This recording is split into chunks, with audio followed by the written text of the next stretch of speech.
not be able to reapply, or the landlord may have some repercussions. How many times can the same resident apply, even if they've already gotten 18 months of help? So they can't apply after 18 months of help.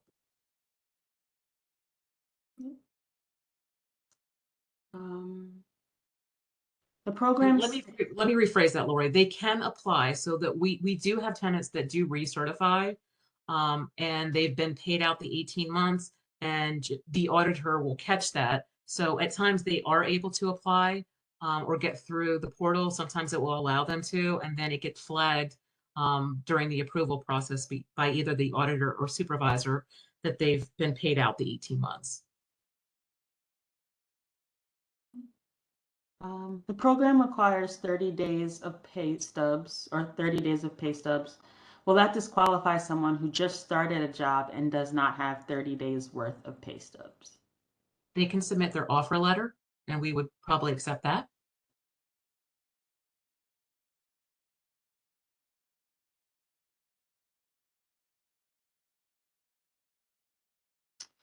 If a resident who applied in January, his file is still listed as applied, and there is an assigned case auditor, but there has been no movement, what's the best way to find out status updates on this case?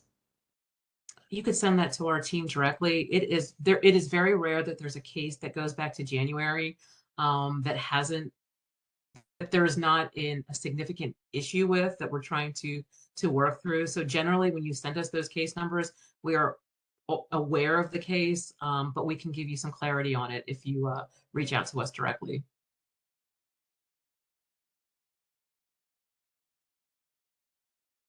I will say one of the biggest challenges right now, we have, initially we were approving cases that were submitted, and we weren't doing a lot of checking on ownership of the properties. Currently, we require that we do a parcel search, and if the owner of record is not listed as the landlord and there is a property manager that's listed, we will require a property management agreement. And again, on some of the cases that have larger balances, we may reach out and request proof of prior payments. So again, you may see a different level of documentation requested on cases that have larger balances, or property managers, or cases that we've gotten some documents that maybe need a little bit more clarification for the team. Moving forward into the next, when the portal relaunches, you may see that we ask for proof of payments or things of that nature, dependent on the case. Okay. What do I do if the tenant's application was based on a lower rent amount? They are paying month to month, and now the lease requires a higher amount.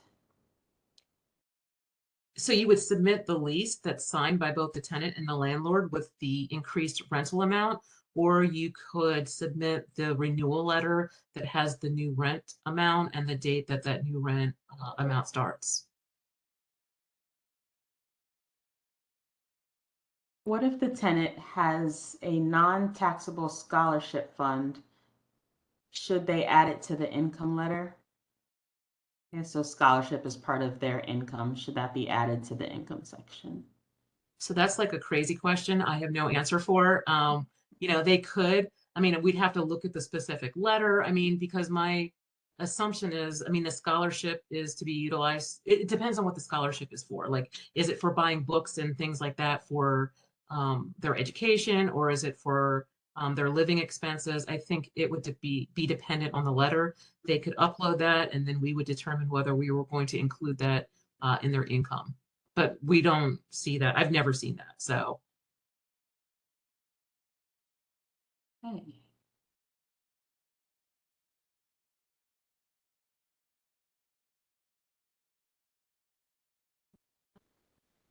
And is there a way to keep track of applications in the portal? I think it's sort of, it doesn't sound like this person has been in the portal before, so trying to understand the setup of how different cases are arranged.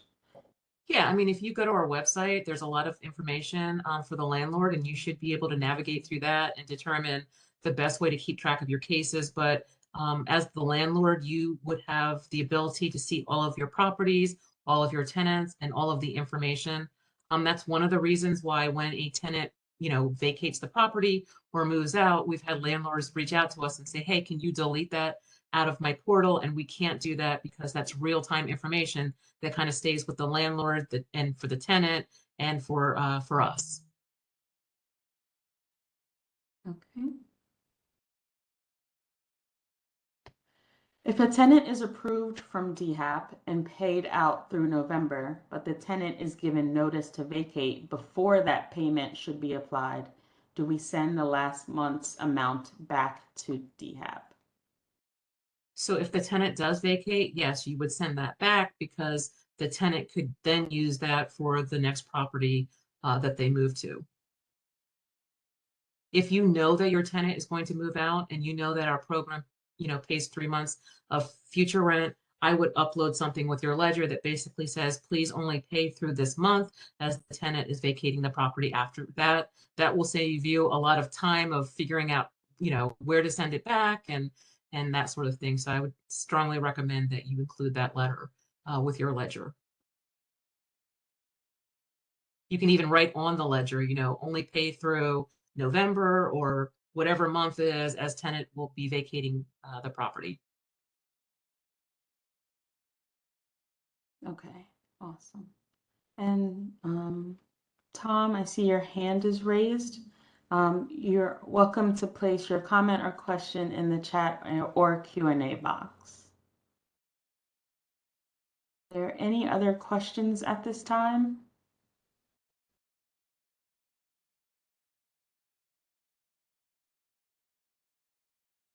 Yep. So what's the best way to reach out to the Dhap team? Following this call, probably early tomorrow morning, I will send out a follow-up email that will include a slide with all of the different Dhap team's contact information. This slide will tell you who to contact for different specifics on your case. So you can expect to receive that early tomorrow morning.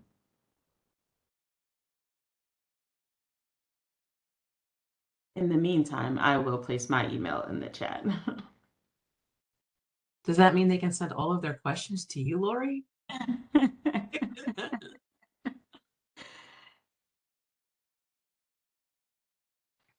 How can an application get approved for utilities only and not rent? Yeah, so on the first page that the tenant is, when they're applying, the last question, there's a drop down and it asks if they're applying for rent only, utilities only, or rent and utilities. So they can do a utility only case. And then if they're doing a recertification, they could do a recertification, which I believe is on their last page in the portal. They can do a recertification and they can do for utilities only. Again, if your tenant has questions about how to do this, they can also work with a community navigator, and that navigator can help them navigate through the portal and submit the utility only case. Awesome. And can you just repeat that last part about submitting the only case versus the rent case? Yeah, so when the tenant logs into the portal and they're answering the questions on the first tab, the last question will ask them if they are applying for utility assistance, rental assistance, or rent and utility. If they're applying for utility assistance, they're going to need to have their most recent utility bill, and they're also going to need a copy of their lease. Okay. And what are the steps if the utility is facing cutoff? So the steps for that, if they have a utility that's going to be shut off, again, my recommendation is to connect with a community navigator. The community navigator is going to ensure that we know that that utility is going to be disconnected, and then we can reach out to that utility company and ask for them to hold the account open while we process the application. They can submit the utility account on their, or the utility only case on their own, and they can contact the call center and let them know that they have a disconnect. But I highly recommend that they apply through a community navigator. That community navigator has, connections with the Dhap staff directly, and they will make sure that we know that that utility is in jeopardy of disconnect. Will previous tenants have to set up a new login with the reopened portal? So I am going to say I don't think that they do, because the case that, we're still utilizing the same portal. And so they're not going to need to set up a new case, but they will need to submit new documents. Do we expect all applications to be finalized by tomorrow, or will they continue to be approved next week?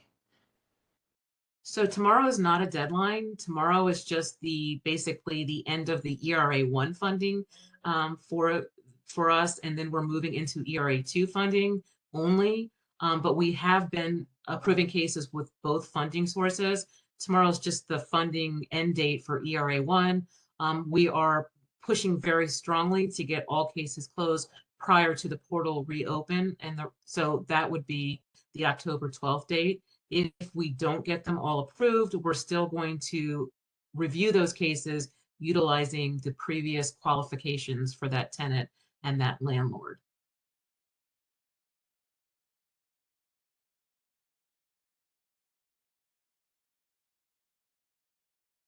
If a tenant has utilities in someone else's name due to past due balance prior to address, would that make them ineligible for utility assistance? So if the utility is in someone else's name? It would make them ineligible unless that other individual was listed as an occupant on the lease. If they are not, then we would not pay that utility.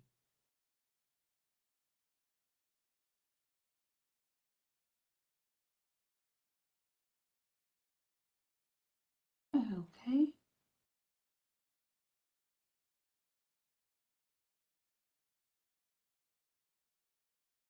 Will there be another landlord call prior to the relaunch to clarify the information that is still being finalized? Yes, there will. The landlord calls are on the DE COVID Housing Help landlord page, and there will be another call, if not before, immediately after the portal reopens again. And I'm going to place that link in the chat so you can register now. And Lori, I'm pretty sure that our website will reflect the changes as well. So keep an eye on our website for any kind of updates or changes. And I think Lori always, asks everybody to sign up for the DSHA emails and updates. So I would recommend that as well. Yes, definitely. Definitely via email, because that is the first line of communications that we use to send out.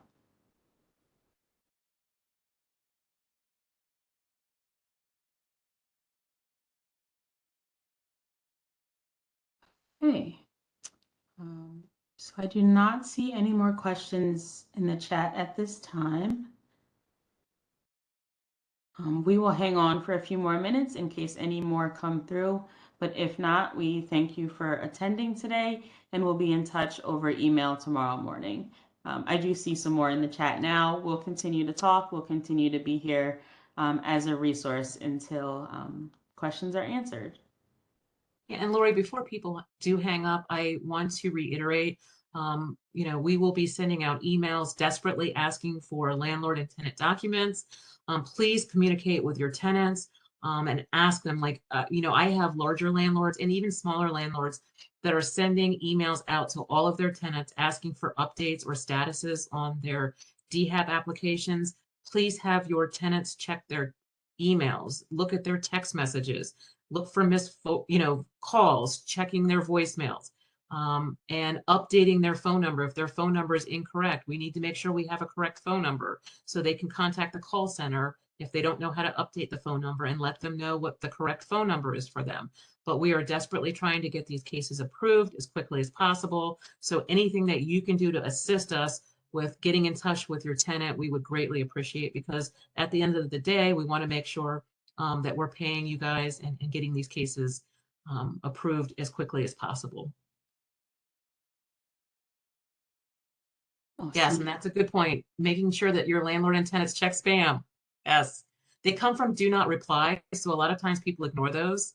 But if it's us, please pay attention.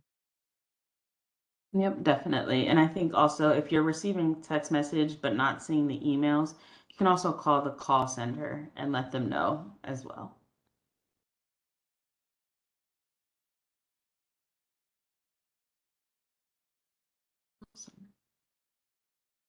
So again, we will hang on for about another 5 minutes, just in case anything else comes to mind in these last few minutes.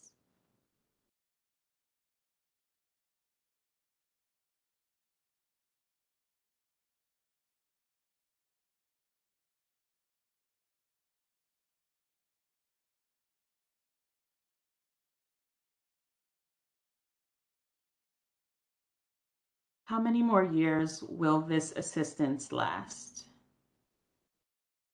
So the program is open until 2025, or until we have used all of the funding.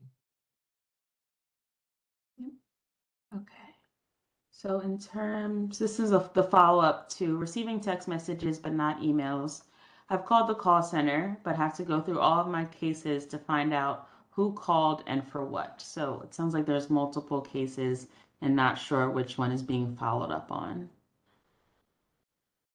Yeah, generally, I think when they call, I don't know if the auditor gives a case number or if they say which tenant they're calling about. I think it's probably best to check your emails.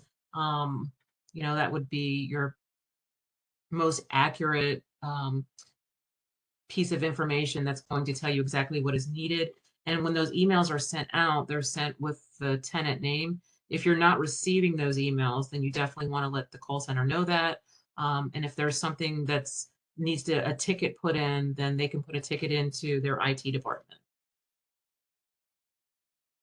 One of the challenges that we have seen is that maybe the tenant incorrectly entered the landlord's email address. So you want to check with the tenant or even call into the call center and ask them what email address is on file for that specific case.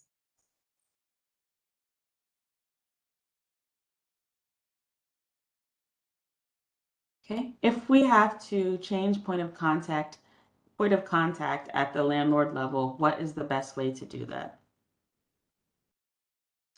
So I would have you send an email to our team so I could get more specifics on what exactly it is that you're trying to do. Are you trying to add an admin, or somebody is left? So there's a lot of scenarios. We'd have to get more specifics. And this is something I've highly recommended to landlords. When you set up in the portal, and if you use an individual's email address and that person leaves, we don't know that. So the emails are still getting sent to that individual. We have a lot of larger landlords that have, specific email addresses that they can all kind of monitor. And it's a general email that they've created to kind of manage the Dhap applications. But they also add admins as needed. So again, if you have an employee that has left, we would not be aware of that, and those emails would continue to be sent out to that individual. So you would have to either contact the call center for some technical assistance, and if they're not able to assist you with that, then you could reach out to us and we could see what potentially we could do to help with that. Okay. Will we get a recording of this session? Yes, I did hit the record button a little bit late, so you will get a recording of what we were able to capture. I will also mention that recordings of previous landlord calls are also available on the DE COVID Housing Help website. So you can go back to previous calls and see what was discussed as well. Can we, as a landlord, put in an IT ticket, or who do we have to go through? So I think it kind of depends. If you contact the call center and there is something that the operator is not able to assist you with, they are supposed to be putting in a request for a support like that. If you're not getting what you need, then you could reach out to us directly and we have the ability to put in a ticket.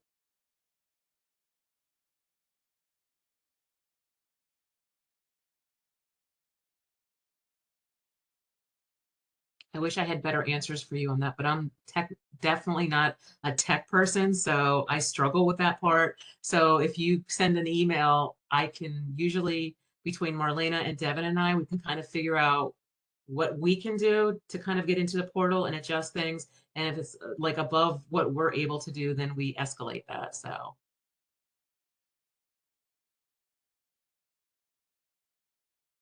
Awesome. So seeing no further questions in the chat, again, want to thank you all for joining us today, and we will see you at the next landlord call, and you can expect an email from me in the morning. Again, thank you for attending and thank you for your questions, and have a great afternoon.